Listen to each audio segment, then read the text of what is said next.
alihi wa sahbihi rasulillahi ajma'in.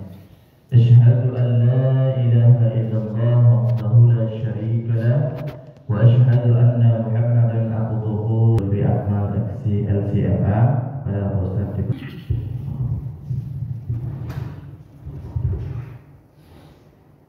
Assalamualaikum warahmatullahi wabarakatuh. Waalaikumsalam warahmatullahi wabarakatuh. Alhamdulillahilladzi ahyana ba'da ma amatana wa ilaihi nusyur. Asyhadu an la ilaha illallah wahdahu la syarika lah wa asyhadu anna Muhammadan abduhu wa rasuluhu la nabiyya ba'dah. Ibu bapak jemaah subuh yang dimuliakan Allah serta anda kami yang mencintai, puji dan syukur kehadirat Allah Subhanahu wa taala. Sampai subuh hari ini tanggal 12 Zulhijjah 1446 Hijriah, Allah kasih karuniakan kepada kita nikmat yang banyak sehingga kita bisa melaksanakan kewajiban kita sholat subuh secara berjamaah. Amin. Salawat beriring salam buat junjungan kita Nabi besar Muhammad Sallallahu Alaihi Wasallam yang telah mewariskan kepada kita ajaran yang mulia dan agung ini.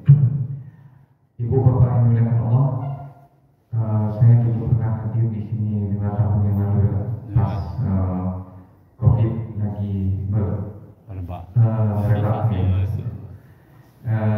juga subuh mubarakah waktu itu. Dan sebelum saya lanjutkan, ibu bapak ada di antara ibu bapak yang hari ini berpuasa?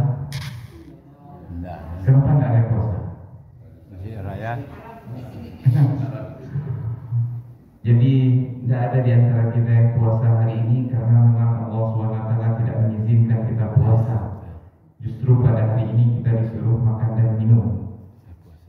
Dari situ ibu bapak kita bisa memahami itulah maknanya Islam. Tunduk patuh terhadap aturan Allah Subhanahu wa taala tanpa tanya, tanpa ragu-ragu, tanpa banyak, kalau bahasa orang banyak cincong. Apa yang diperintahkan oleh Allah lakukan, yang dilarang tinggalkan. Dan agama itu adalah menjalankan apa yang diperintahkan oleh Allah, walaupun kadang-kadang tidak masuk akal kita. Ya. Contohnya ibu bapak pada hari ini kita disuruh untuk tidak berpuasa. Kalau ada di antara ibu bapak pada hari ini berpuasa, sama artinya makan di siang hari bulan Ramadan. Nah, dosanya bukan dosa kecil, dosa besar. Artinya yang agama ini apa yang perintahkan jalankan saja. Tidak ada masuk perasaan kita, akal-akalan kita, kemauan kita di situ. Ya, kadang-kadang ada yang tidak masuk akal kita, seperti yang dilakukan oleh jamaah haji pada saat sekarang ini, melempar batu dengan batu. Apa gunanya? Tapi karena perintah Allah kita lakukan saja. Walaupun sholat itu baik, siapa yang mengatakan sholat tidak baik? Coba sekarang ibu bapak ada yang berani sholat sekarang. Ya? Kenapa dilarang oleh Allah? Setelah selesai sholat subuh tidak boleh sholat. Nanti setelah selesai subuh baru kita sholat lagi. Nah inilah yang namanya Islam, tunduk dan patuh atas aturan Allah Subhanahu wa taala.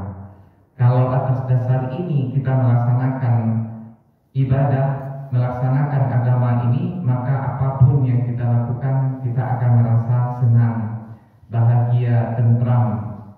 Kenapa? Karena yang kita lakukan semuanya adalah atas aturan Allah Subhanahu wa taala. Oh, ini lagi diperintahkan oleh Allah. Walaupun baik, ini lagi dilarang, tidak boleh berpuasa, tidak boleh sholat sekarang. Kerjakan amal yang lain, ya, sesuai dengan waktunya masing-masing. Ibu bapak, yang akan kita kaji selanjutnya bukan itu, ya. Bertepatan pada hari ini adalah hari Idul Adha, hari Tasyrik, hari yang dimuliakan oleh Allah Subhanahu wa taala, di mana pada hari-hari ini salah satu hal yang paling banyak kita ingat adalah yaitu tentang Nabi Ibrahim alaihissalam. Beliau adalah nabi yang membawa syariat terbesar yang diabadikan oleh Allah di dalam Al-Quran. Banyak kisah-kisah beliau yang menjadi tauladan bagi kita. Bahkan di dalam Al-Quran Allah ceritakan 25 Rasul, cuma yang disebutkan secara khusus untuk dijadikan suri tauladan adalah Nabi Ibrahim dan Nabi Muhammad saja.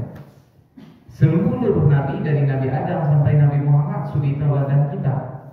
Nabi Ayub keteladanan di dalam kesabaran, Nabi Daud di dalam banyak ibadah, Nabi Isa alaihissalam keteladanan dari kezuhudan. Ya, tetapi yang disebutkan secara khusus sebagai suri tauladan kita adalah Nabi Ibrahim. Qad kanat lakum uswatun hasanatun fi Ibrahim. Dalam surat Al-Mumtahanah Allah katakan, sungguh adalah contoh tauladan terbaik bagi kalian pada diri Nabi Ibrahim. Kemudian yang kedua di dalam surat Al-Ahzab, Nabi kita Nabi Muhammad SAW dikatakan oleh Allah, laqad kana lakum fi Rasulillahi uswatun hasanah. Sungguh adalah bagi kalian pada diri Rasulullah contoh tauladan terbaik. Ibu bapak, oleh karena itu perlu kiranya kita perhatikan Nabi Ibrahim ini banyak-banyak berulang kali supaya kita bisa meniru apa yang beliau teladani itu, apa yang beliau contohkan untuk kita. Di antara hal yang dicontohkan untuk kita dan diabadikan oleh Allah di dalam Al-Quran adalah berkenaan dengan doa-doa beliau. Banyak tersebar, ada di dalam surat Ibrahim sendiri yang sesuai dengan nama beliau. Kemudian ada di dalam surah Asy-Syu'ara, doa yang dilantunkan oleh Nabi Ibrahim sebenarnya itu adalah hal yang perlu kita tiru. Kita langsung saja, apa di antara doanya yang disampaikan Nabi Ibrahim? Rabbi habli hukma wa alhiqni bis-shalihin. Wahai Tuhanku, karuniakan kepadaku hukum-hukum. Ulama mengatakan di sini apa maksud dari hukman itu? Yaitu ilmu tentang hukum-hukum agama ini. Ilmu tentang bagaimana supaya kita benar di dalam menjalankan agama. Seperti kita pada hari ini, mulai dari yang paling dasar, contohnya bersuci, sholat, puasa, zakat, haji, dan yang lain-lain yang berhubungan dengan kehidupan kita di dunia ini untuk mencapai akhirat nanti. Dan ini sangat penting, ibu bapak.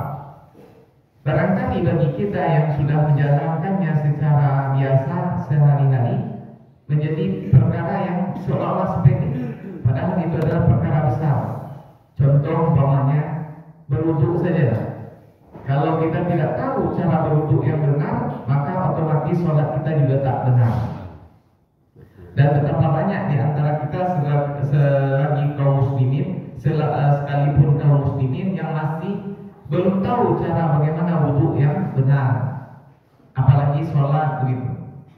Nabi Ibrahim berdoa kepada Allah Subhanahu wa taala supaya diberi ilmu tentang hal ini sehingga ibadah yang dilakukan benar. Artinya ibu bapak, kita harus juga demikian. Kita harus pelajari dan koreksi apakah ilmu yang kita ketahui selama ini sudah benar dan sudah betul kita laksanakan. Kadang-kadang ya ketika di suatu tempat, kalau di masjid seperti Nurul Iman, Masjid Raya itu, saya di toiletnya itu kadang-kadang berdiri saja gitu, pura-pura menunggu orang, memperhatikan orang berwudu. Banyak di antara mereka yang wuduknya kadang-kadang asalan, bahkan umurnya sudah 60 ke atas gitu. Bagaimana sebelum-sebelumnya gitu. Kalau wuduk kita tak sah, otomatis sholat kita juga tidak sah. Kalau sholat tidak sah, sudah bisa dibayangkan bagaimana yang lain-lain. Nanti perkara yang pertama sekali akan dihisab di hadapan Allah adalah sholat. Kalau sholat beres, semuanya akan beres. Tetapi kalau sholat bermasalah, semuanya lebih bermasalah lagi. Nah inilah di antara maksud daripada hukman tadi itu. Kemudian ada juga ulama yang mengatakan hukman itu maknanya adalah hikmah. Hikmah itu sejalan antara ilmu pengetahuan dengan amal yang dilakukan.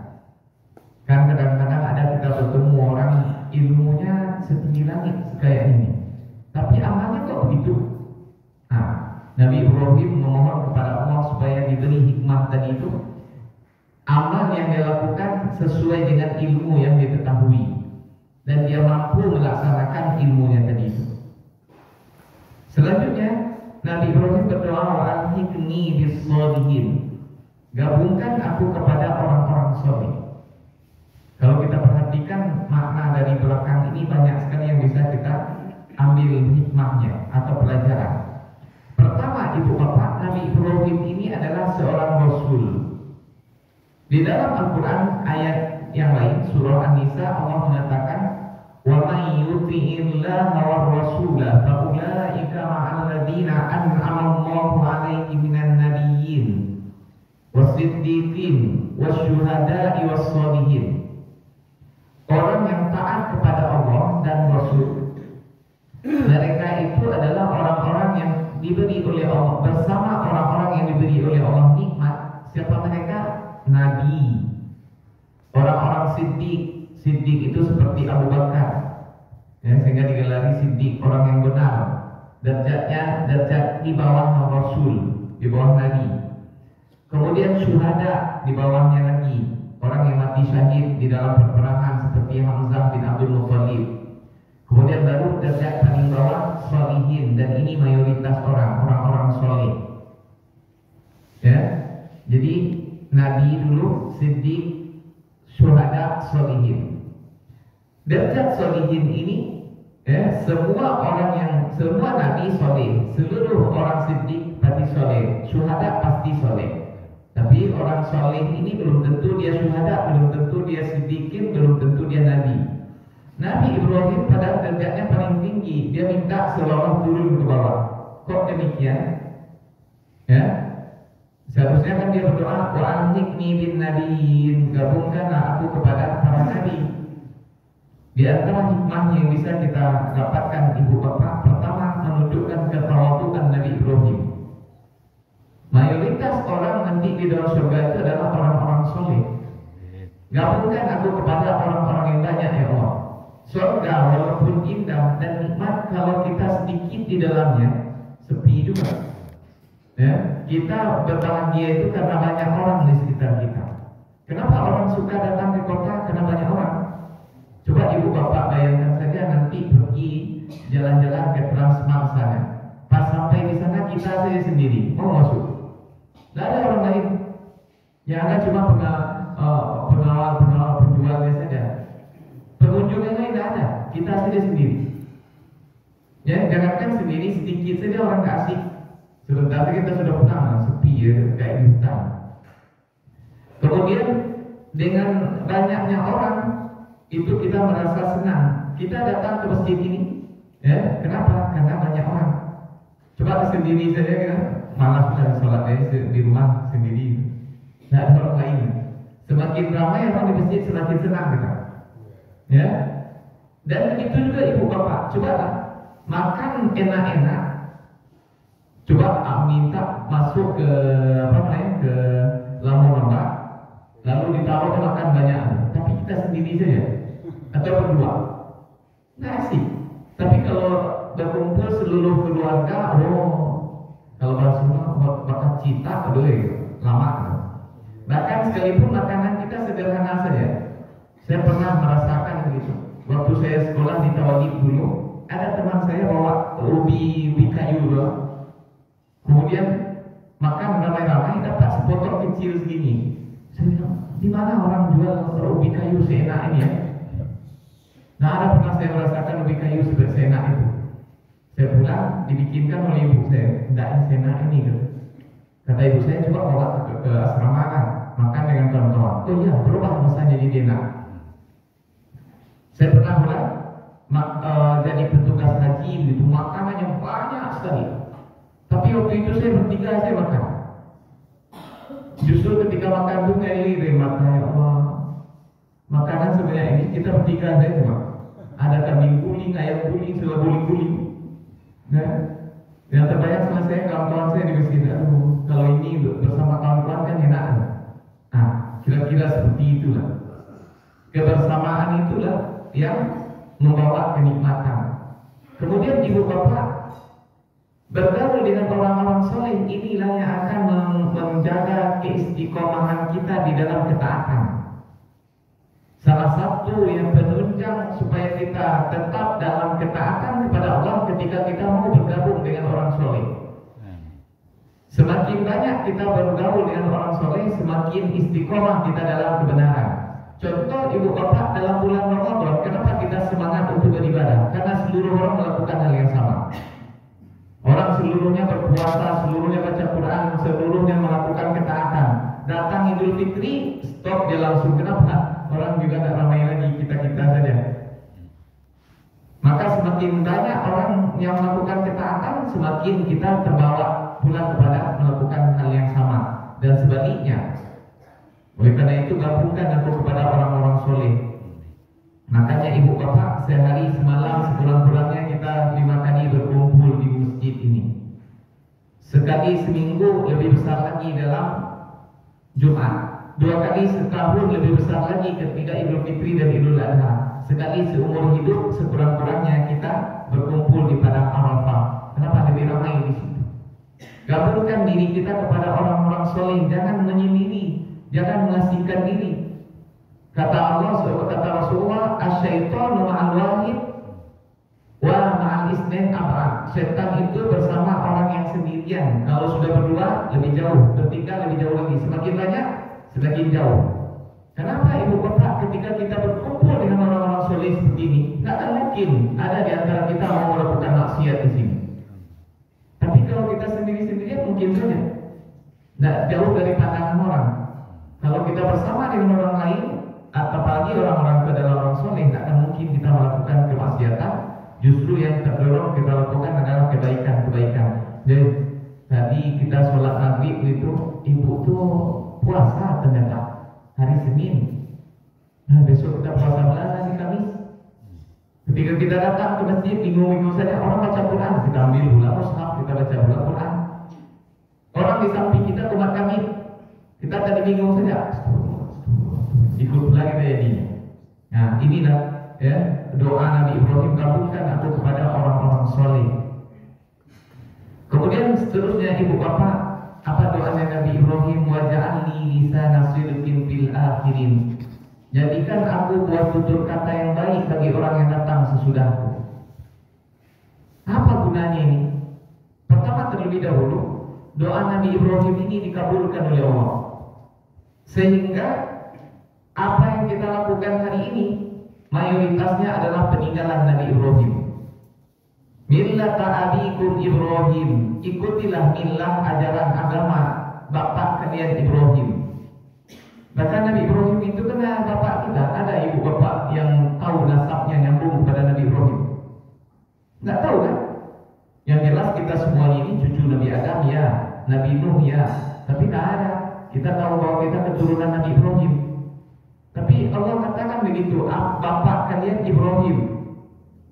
Di sini kira-kira maksudnya bukan bapak biologis, tetapi bapak ideologis kita. Ibadah haji terutama sekali, itu semuanya mengambil dari Nabi Ibrahim. Kurban, contoh dari Nabi Ibrahim. Bahkan cara kita bersuci sekarang ini, itu adalah dari Nabi Ibrahim. Berwudu, mandi, semuanya itu Nabi Ibrahim ajarkan kepada kita. Kemudian ibu bapak, satu-satunya Nabi selain Nabi Muhammad yang harus kita baca dalam sholat hanya Nabi Ibrahim. Tidak ada Nabi lain. Allahumma sholli ala Muhammad wa ala ali Muhammad kama shallaita ala Ibrahim wa ala ali Ibrahim wa barik ala Muhammad wa ala ali Muhammad kama barakta ala Ibrahim wa ala ali Ibrahim fil alamin innaka Hamidum Majid. 4 kali sekurangnya setiap sholat kita menyebut nama Nabi Ibrahim, artinya 20 kali sehari semalam dalam sholat wajib itu, sholat sunnah. Jadi berapa kali kita menyebut nama Nabi Ibrahim setiap hari tanpa kita sadari. Berkah doa beliau dikabulkan oleh Allah. Waj'alni lisana sidqin fil akhirin. Jadikan aku buat tutur kata yang baik bagi orang-orang yang datang sesudahku. Kemudian gunanya apa lagi? Buat tutur kata yang baik ini, ibu bapak, sebenarnya adalah doa untuk kita. Suatu kali Rasulullah berada di tengah-tengah sahabat, tiba-tiba lewat orang memikul jenazah untuk diantarkan ke kuburan. Lalu kata Rasulullah, itu jenazah siapa? Si fulan ya Rasulullah. Dia itu orang baik. Wajibat kata Rasulullah, wajib. Tidak lama lewat lagi orang memikul jenazah untuk diantarkan ke kuburan. Nah, itu jenazah siapa? Si fulan ya Rasulullah, dia itu orang jahat. Wajibat kata Rasulullah, wajib. Lalu sahabat bertanya, apa maksudnya wajib ya Rasulullah? Tadi wajib, sekarang wajib lagi. Kata Rasulullah, kalian katakan orang pertama orang baik, maka wajib dia masuk surga. Dan kalian katakan orang yang kedua orang jahat, dia wajib masuk neraka. Antum syuhada'ullahi fil ardi. Kalian itu adalah saksi Allah untuk manusia di permukaan bumi ini. Kita sesama kita ini menjadi saksi terhadap yang lain. Ibu bapak, kira-kira kalau kita mati pada hari ini, apa yang akan disebut oleh orang? Terus setelah itu, innalillahi wa inna ilaihi raji'un. Apa itu elok mana? Ya, setiap lagu taruh banyak pok. Itu saja cuma elok betul. Apalagi nyurang dermawan tuh, suku bantu orang. Sekadar itu saja sudah artinya, ya Allah ampunilah dosa dia, tempatkan dia di tempat yang mulia. Walaupun tidak didoakan orang, pengakuan seperti itu saja itu sudah merupakan doa. Dan selain sebaliknya ibu bapak, kalau dicela oleh orang itu juga laknat. Dia alhamdulillah mati pada. Nah, sana.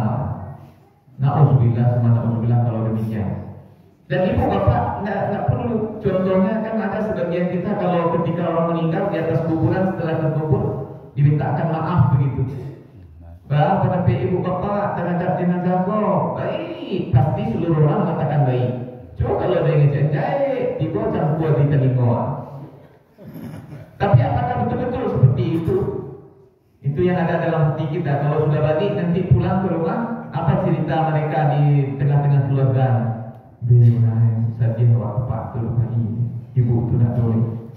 Tapi alhamdulillah ada baca. Itu kan? Ibu bapak inilah.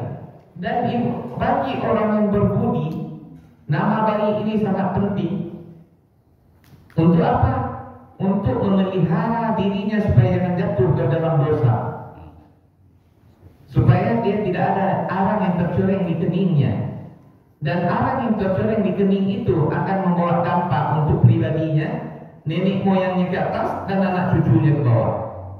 Dan sebaliknya juga, Nabi Ibrahim seperti itu membawa dampak ke bawah, yaitu kepada anaknya Nabi Ishak, anaknya lagi Nabi Yakub, cucunya, cicitnya lagi Nabi Yusuf.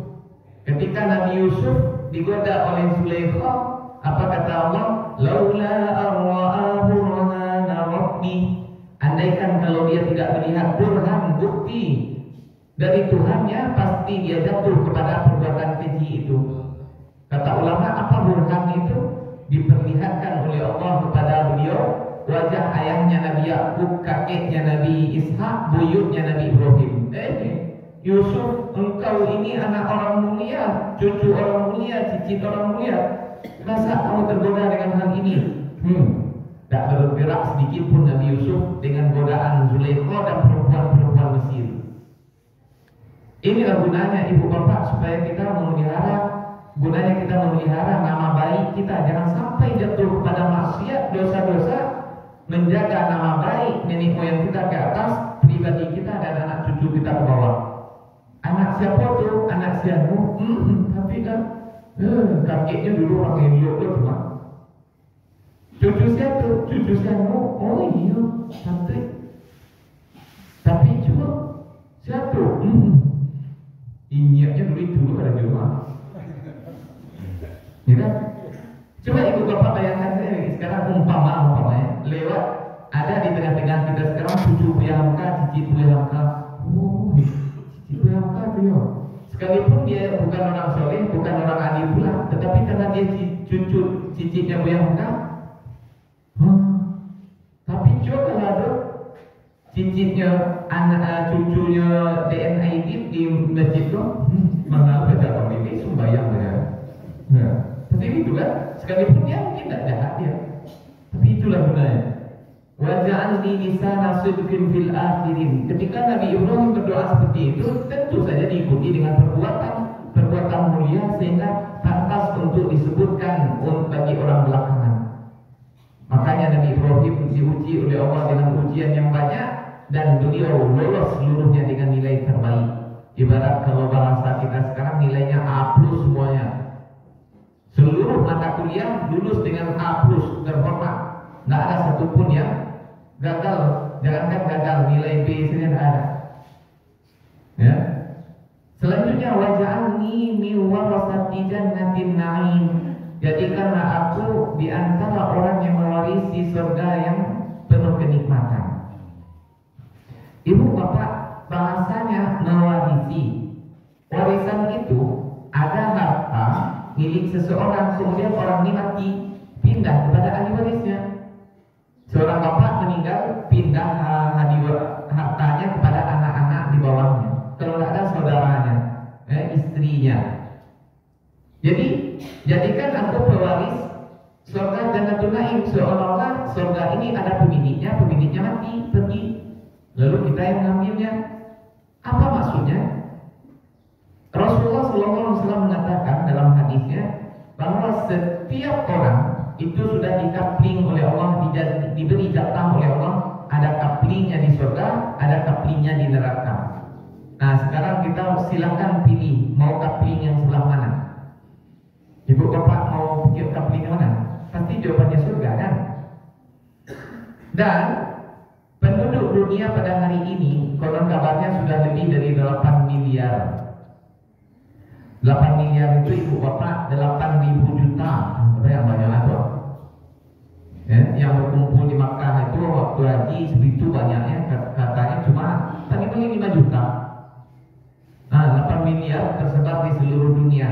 Yang Islam itu dengan segala model keislamannya pula cuma 2 miliar. Artinya 6 miliar itu kafir Marokait. Ya, orang-orang kafir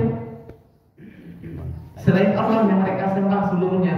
Dan kata Rasulullah, orang yang kafir mati dalam kondisi kafir pasti masuk neraka. Aku haramkan surga untuk orang kafir. Jadi jatahnya tadi nganggur. 6 miliar jatah di surga nganggur saja. Jadi dikasihkanlah kepada yang masuk surga yang 2 miliar nih, ambil tuh. Jadi ini ya, jadikan aku pewaris dari surga yang ditinggalkan oleh orang-orang itu. Di samping jatah kita yang sudah dijanjikan oleh Allah, tambah dengan warisan peninggalan itu. Ibarat kata orang konon kabarnya sekarang ini di Jepang itu ibu bapak karena mereka tidak mau punya anak, ya ada 7 rumah kosong melompong, nggak ada lagi ahli warisnya yang memiliki. Ya pemerintah Jepang itu mau kasihkan siapa yang mau, ada yang mau pindah ke Jepang. Di Swiss juga ada begitu. Bahkan kalau di Swiss ditambah lagi, kalau 2 tahun yang lalu saya baca siapa yang mau pindah ke sana dapat rumah, dapat uang 1 miliar. Ada ibu bapak yang mau pindah ke sana. Nah, dapat rumah, dapat uang 1 miliar. Kalau dingin. Ya, tapi negeri dingin sekali Pak, bersalju. Jadi ini penduduk surga juga demikian. Banyak yang kosong gitu. Dikasihkanlah kepada orang-orang yang soleh-soleh atau orang yang beriman. Jadikanlah aku di antaranya. Nabi Ibrahim tidak mengatakan jadikanlah aku pewarisnya. Enggak, di antara pewarisnya. Ya, bahasa yang sangat halus sekali, ya, tahu diri begitu. Bukan monopoli kita sendiri. Kalau manusia keserakahannya di dunia ini dia inginkan dia saja memiliki seluruhnya. Sehingga kata Rasulullah, andaikan Ibnu Adam itu punya selembah emas, pasti dia ingin lembah yang kedua lagi. Kalau ada yang kedua, dia ingin yang ketiga. Tidak ada yang bisa memenuhi mulutnya kecuali tanah. Kalau lagi sumbek, mulutnya di tanah, masuk yang lahat, baru nyukuin. Ya kan? Nah, kemudian seterusnya, waqfir li abi innahu kana minadh-dhalin. Ampunilah kesalahan bapakku karena sesungguhnya dia termasuk orang yang sesat. Karena ayahnya Azar itu mati dalam kondisi kafir, ya. Tapi ini ibu bapak diucapkan oleh Nabi Ibrahim sebelum itu adalah perbuatan terlarang. Allah Subhanahu wa taala tidak izinkan untuk mendoakan orang yang mati dalam keadaan kafir, walaupun ayah sendiri. Ya, yang mati dalam kondisi muslim tidak ada apa-apa, walaupun dia melakukan dosa besar. Tapi kalau dia kafir, tidak boleh diminta ampunkan. Jadi Nabi Ibrahim terlanjur mengucapkan ini sebelum dilarang oleh Allah. Setelah dilarang, Nabi Ibrahim tabarra'a min, berlepas diri dari bapaknya. Seterusnya, wala tukhzini yauma yub'atsun. Jangan permalukan aku di hari berbangkit. Nabi Ibrahim tidak mengatakan wala tu'adzibni, jangan azab aku. Apa kira-kira maksudnya? Orang yang berbudi seperti Nabi Ibrahim, kehinaan secara rohani lebih mengerikan daripada kehinaan secara jasad. Dipukul itu lebih ringan daripada dicaci maki bagi orang yang berbudi. Contoh ibu bapak, ada orang begini tertangkap basah melakukan perbuatan zina, tidak bisa mengelak lagi.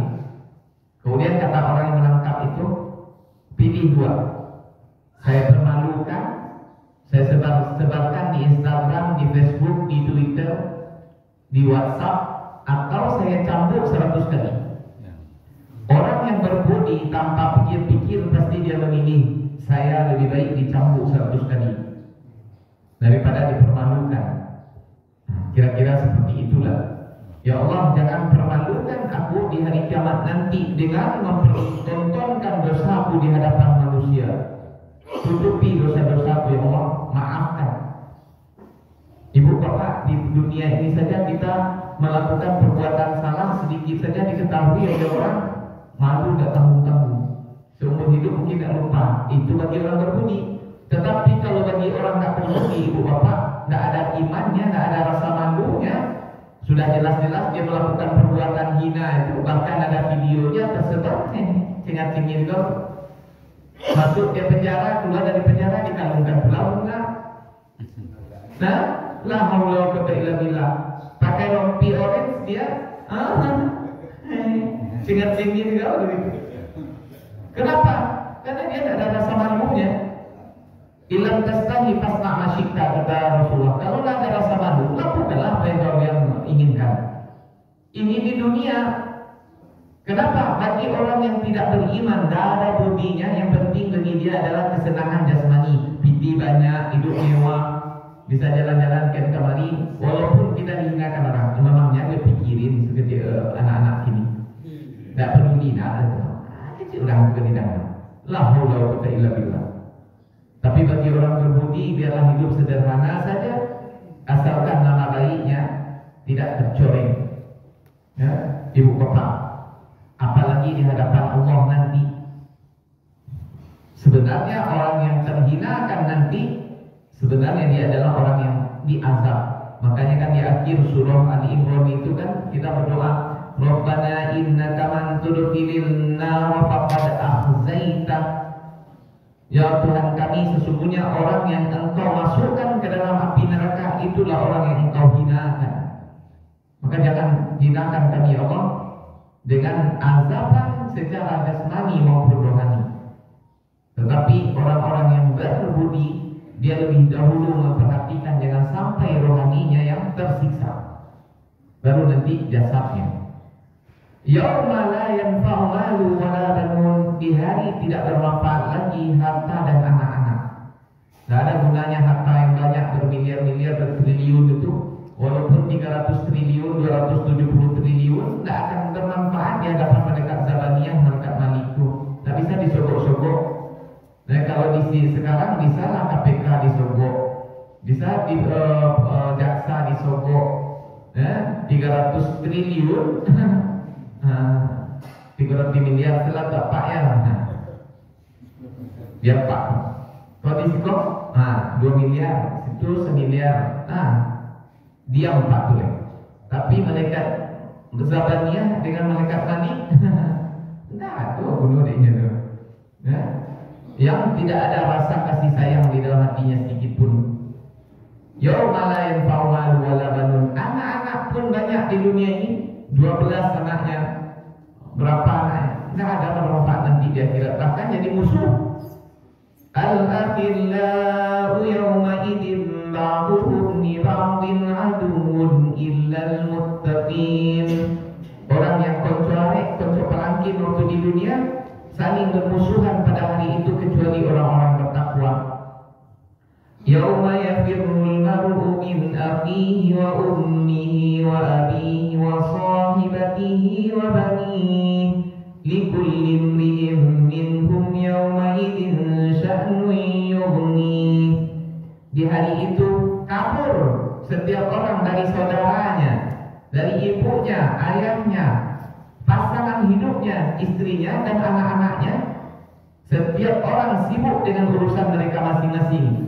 Nafsi, nafsi, urus diri sendiri-sendiri. Nggak ada hari ini mengurus orang lain. Cari selamat sendiri-sendiri. Ibu bapak sayang sekali kepada anak, pada waktu itu anak jadi musuh. Khawatir menuntut anak betul. Nah 3 tahun tak pernah dia nafkah. Selesai lagi ya kabur saja. Tuntut nanti kira-kira. Istri juga demikian. Waktu di dunia justru istri yang cari nafkah. Apa duduk sekarang-karang di rumah bantu dalam. Tuntut dia kira nanti. Ibu bapak, di dunia ini saja kita mungkin saling baik-baik begitu, tapi di akhirat nanti bagi orang durjana saling mencari kesalahan, tuntut di hadapan Allah. Ya Allah, itu dia dulu tidak menunaikan amanahnya kepada diriku, tuntut ya Allah. Ambil kebaikannya, kasihkan kepadaku, walaupun anak, walaupun suami, walaupun istri, walaupun teman, karib, kerabat. Tidak peduli, yang penting selamat dari api neraka waktu itu. Kalau nggak ada kebaikannya Allah ampun dosa dia banyak pindah aja. La haula wa quwwata illa billah. Illa man atallaha biqalbin salim. Kecuali orang yang datang menemui Allah dengan hati yang selamat.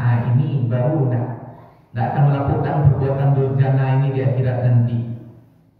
Siapa? Yaitu orang yang hatinya salim. Hati salim itu apa? Pertama kata ulama yang utama sekali adalah selamat dari kesyirikan. Ya, dia tidak menyembah kecuali kepada Allah sesuai dengan apa yang dikatakan iyyaka na'budu wa iyyaka nasta'in. Hanya kepada Engkau kami menyembah dan hanya kepada Engkau kami minta tolong ya Allah. Tapi lamamu sakit tidak jauh sehat dong. Coba juga ke dukun Tuhan. Badan ayam, badan kambing, badan jawi, darah gila rumah gustek lu, limau itu, berbunyi burung di belakang rumah banyak tuh. Dia siapa yang berhati loh. Kalau kita ilah. Ibu bapak mungkin kesyirikan besar menyembah sujud kepada patung, pokok kayu segala macam tidak kita lakukan. Tetapi ada permainan setan masuk ke dalam hati kita, yang kadang-kadang kita kurang kontrol. Ya, hati-hati jangan sampai masuk menyerap ke dalam hati hal itu, karena inilah yang akan paling membahayakan kita nanti.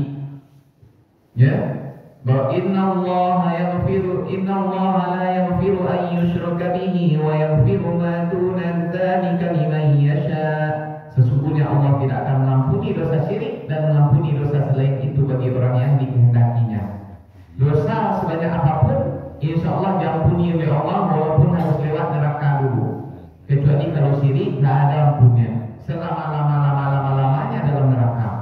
Alhamdulillah. Ya, kemudian barulah setelah kita bersihkan dari kesyirikan, kita bersihkan dari iri, dengki, sombong, dendam kepada siapapun. Hati kita selamat, tidak ada benci-benci, tidak ada marah-marah, tidak ada kesumat kepada siapapun. Orang yang hatinya bening. Ibu bapak, ada sahabat yang dijamin oleh Rasulullah masuk surga, amalannya tidak banyak sholat, tidak banyak puasa, tidak banyak sedekah, tidak banyak haji, tidak banyak umrah. Amalannya apa? Setiap dia sebelum tidur, ya Allah, seluruh kesalahan orang kepadaku aku maafkan tanpa terkecuali aku tidur dalam keadaan damai. Itu yang dilakukan, dijamin oleh Rasulullah masuk surga. Oleh karena itu ibu bapak, kita bersihkan hati kita ini dari dendam, marah-marah, benci-benci, terutama kepada orang dekat kita. Yang sering marah-marah itu justru kepada orang dekat kita. bahkan kepada anak, istri, saudara. Ya, nggak ada dendam-dendam, nggak ada sakit hati. Setiap hari kita bersihkan. Kesal sekarang, ya Allah saya maafkan. Dan bahkan kalau perlu ibu bapak, dan kalau perlu, betul-betul perlu, kita pesankan kepada keluarga kita, kalau saya meninggal nggak ada rasa dendam marah-marah kepada siapapun. Seluruh orang sudah saya maafkan. Sehingga ketika orang memintakan maaf setelah kita mau dibawa ke kuburan, ahli waris sudah lebih duluan memaafkan. Apakah ahli waris memaafkan? Kenapa ahli waris memaafkan? Kita, ya, alhamdulillah almarhum sebelum meninggal sudah memaafkan seluruh kesalahan kaum muslimin, kaum muslimat. Oh, kan enak seperti itu. Daripada ahli waris apa? Ahli waris memaafkan kesalahan. Yang salah itu orang yang mati. Tapi kalau orang mati sudah seperti itu, damai kita pergi. Orang pun akan ingat seluruh kesalahannya, kekilafannya juga sudah saya maafkan. Tidak ada urusan nanti di hadapan Allah. Mulus masuk ke dalam surga. Ibu bapak, walaupun kita dalam kondisi benar, tetapi kalau bermasalah pasti susah. Contoh umpamanya, kita bermasalah sekarang, terpanggil ke pengadilan. Ibu bapak dalam kondisi 100% benar, tak ada salah sedikit pun, pasti nanti pemenang. Tapi bolak-balik ke pengadilan tuh dicerca diserang dengan pertanyaan-pertanyaan. Mau habis-habisan waktu, berampung-ampung juga darah cuma. Apalagi nanti di hadapan Allah di sidang di hari kiamat di padang mahsyar. Orang semuanya memikirkan bagaimana cepat selesai, masuk surga cepat-cepat. Oleh karena itu kita tidak ingin bermasalah dengan siapapun, illa man atallaha biqalbin salim. Orang yang hatinya selamat, bersih dari segala noda syirik, kemunafikan, dendam, kesumat, benci, ya, iri, dengki, maka orang itu yang mulus menghadap Allah. Wa uzlifatil jannatu lil muttaqin, didekatkan surga bagi orang bertakwa. Wa burrizatil jahimu lil ghawin, dan dinyatakan pada waktu itu neraka jahim bagi orang-orang yang sesat. Semoga kita semuanya diselamatkan oleh Allah dari api neraka. Amin. Dan dijadikan sebagai penduduk surga tanpa didahului oleh azab dan tidak melalui hisab yang susah. Ya. Ibu bapak yang dimuliakan Allah, barangkali itu dulu yang dapat kita sampaikan. Mohon maaf atas segala kurangan, ya, dan terima kasih atas undangan serta perhatian ibu bapak semuanya. Aku qouli hadza wa astaghfirullah wa lakum. Subhanallah wa bihamdika asyhadu an la ilaha illa anta astaghfiruka wa atubu ilaik. Assalamualaikum warahmatullahi wabarakatuh. Waalaikumsalam.